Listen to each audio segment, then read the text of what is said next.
El recitado del Shema, capítulo 2. Concentración adecuada para recitar el Shema. Quien recite el Shema sin concentrarse en el primer versículo, que es Shema Israel, Hashem Elokeinu, Hashem Echad, no cumple con su deber. Pero si recita el resto sin concentrarse, sí cumple. Incluso quien recite estas secciones del Shema en la Torah del modo habitual, o revisando un Sefer Torah dentro del periodo estipulado para el recitado del Shema, cumple con su deber del recitado del Shema. Posición corporal adecuada para recitar el Shema. Toda persona puede recitar el Shema a su modo, ya sea de pie, caminando, recostado o montando un animal. Y está prohibido recitar el Shema estando tendido con el rostro en el suelo o tendido boca arriba con el rostro mirando hacia lo alto. Pero está permitido recitarlo estando tendido de costado. En caso de tratarse de una persona muy obesa que no puede ponerse de costado o de un enfermo, que se incline un poco hacia el costado y recita el Shema. Quien esté caminando debe detenerse para recitar el Shema en el primer versículo, pero el resto lo puede recitar mientras camina. Si alguien está durmiendo, se debe perturbarlo y despertarlo para que recite el primer versículo. Luego, si se duerme, no se lo perturba. Si está ocupado al llegar el horario del Shema. Quien esté ocupado en una labor debe interrumpirla cuando llega el horario del Shema, para recitar toda la primera sección. También los trabajadores deben hacer un alto en su labor para recitar dicha sección, a fin de que su recitado no sea como algo carente de valor. El resto del recitado del Shema puede recitarse mientras se trabaja, incluso si está sobre la copa de un árbol o arriba de un muro. Recita el Shema en ese lugar diciendo las bendiciones previas y posteriores. Quien está ocupado en el estudio de la Torá y llega el momento del recitado del Shema, debe interrumpir el estudio y recitar el Shema diciendo las bendiciones previas y posteriores. Quien esté ocupado en asuntos comunitarios, que no interrumpa, sino que acabe los quehaceres y luego recite el Shema si queda tiempo. Quien esté ocupado comiendo, dándose un baño, cortándose el cabello, volteando cueros o en un asunto judicial, que acabe lo que esté haciendo y recite el Shema después. Si teme que se le pase el tiempo del Shema e interrumpe sus labores para recitarlo, es meritorio. Quien descienda a sumergirse en una mikve y cree que puede salir, vestirse y recitar el Shema antes de la salida del sol, que lo haga. Si teme que salga el sol antes de poder recitar el Shema, debe cubrir su cuerpo con el agua en la que se encuentra y luego recitar el Shema.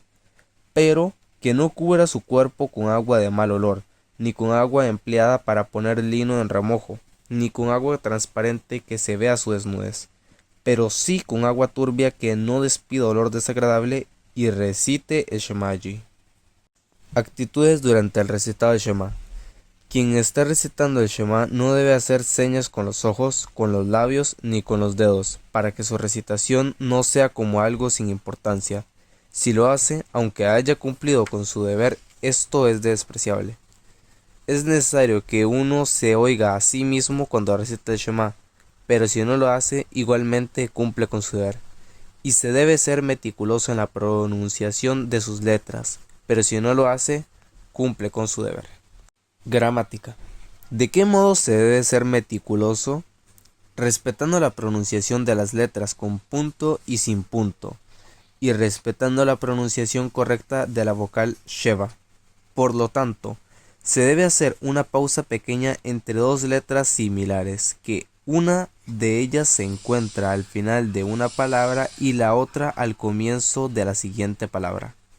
Por ejemplo, Behol Levabeja se debe de leer así: Behol, pausa y luego continuar leyendo Levabeja. Y lo mismo se aplica a Vavaptem Mera y a Kanaf Petil. Y se debe pronunciar con claridad la Saim de Tiskerú y prolongar la pronunciación de la letra Dalet de Had para tener el tiempo de meditar en coronar al Supremo en los cielos y en la tierra y en las cuatro direcciones, ya que la palabra Ejat está compuesta de 3 letras, la Aleph, cuyo valor numérico es 1, que representa a Hashem, la Het, que tiene un valor numérico de 8, en alusión a los 7 cielos y la tierra, la letra Dalet, que tiene el valor numérico de 4, en alusión a las 4 direcciones. La letra Het no debe pronunciarse apresuradamente para que no parezca que está diciendo Ei Hat, que significa no hay Dios. Sobre el recitado del Shema en otros idiomas. Una persona tiene permitido recitar el Shema en cualquier idioma que conozca, y el que lo hace debe cuidarse de no cometer errores y ser tan meticuloso en ese idioma tal como se debe de ser con el Lashon HaKodesh. Recitado desordenado e interrumpido. Quien recita el Shema desordenadamente no cumple con su deber. ¿Qué significa ello? Que altera el orden de los versículos, pero si altera el orden de las secciones, aunque no se debe hacer, en opinión del Rambam, cumple, porque las secciones no son correlativas en el texto de la Torá. Recitar un versículo y repetirlo es un desprecio. Si alguien recita una palabra y la repite, se lo debe callar, porque parecería que se dirige a 2 dioses. Quien recite el Shema haciendo intervalos, cumple, incluso si las pausas son lo suficientemente largas para terminar todo el Kriyat Shema. Esto es si lo recitó en su orden correspondiente.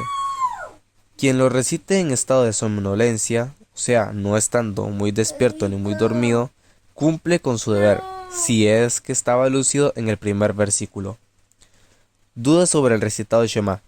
Quien duda si recitó el Kriyat Shema o no, debe volver a recitarlo con las bendiciones previas y posteriores. Pero si tiene la certeza de haberlo recitado, pero tiene dudas acerca de si pronunció o no las bendiciones previas y posteriores, que no recite tales bendiciones. Quien se equivoca, saltea una letra o una palabra del Shema, debe volver a recitar desde donde se equivocó. Si terminó una sección y se confunde y no sabe cuál es la que acaba de finalizar ni cuál debe comenzar, que vuelva a recitar todo desde la primera sección. Ve'apta et Hashem Elokeja. Errores en el recitado. Quien se haya equivocado en el medio de una sección del Shema y no sabe dónde interrumpió, debe volver a comenzar esa sección. Si recitó Uktaftam, pero no sabe si se trata del Uktaftam del final de la primera sección del Shema o del Uktaftam de Ve'aya im Shamoa, debe volver a Uktaftam del Shema. Si la citada duda le surge luego de haber recitado Lemaam Irbu, palabras que se encuentran en la segunda porción, no debe volver a recitarlo, pues está acostumbrado a recitarlo y puede confiar en que si recitó Lemaam es porque ya estaba en la segunda sección. Todo durante el recitado. Si una persona está recitando el Shema y cuando está entre 2 secciones se encuentra con otras personas, puede hacer una pausa para saludar a quienes debe honrar. Por ejemplo, si se encuentra con su padre, su maestro o con alguien que lo supere en sabiduría, puede responder el saludo de cualquier persona que lo saluda. Quien está recitando el Shema en medio de una sección solo tiene permitido hacer una pausa para saludar a alguien que le inspire temor, como por ejemplo un rey, una persona violenta o similares.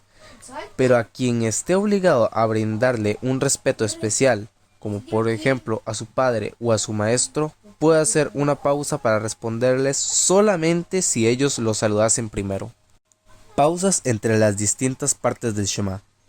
Las entresecciones son las siguientes: entre la primera bendición y la segunda, entre la segunda bendición y Shema, entre Shema y Ve'aya im Shamoa, entre Ve'aya im Shamoa y Vayomer. Pero entre Vayomer y Emet, Beatif es considerado el medio de una sección y solo se puede hacer una pausa para saludar por temor o devolver el saludo a una persona por honor.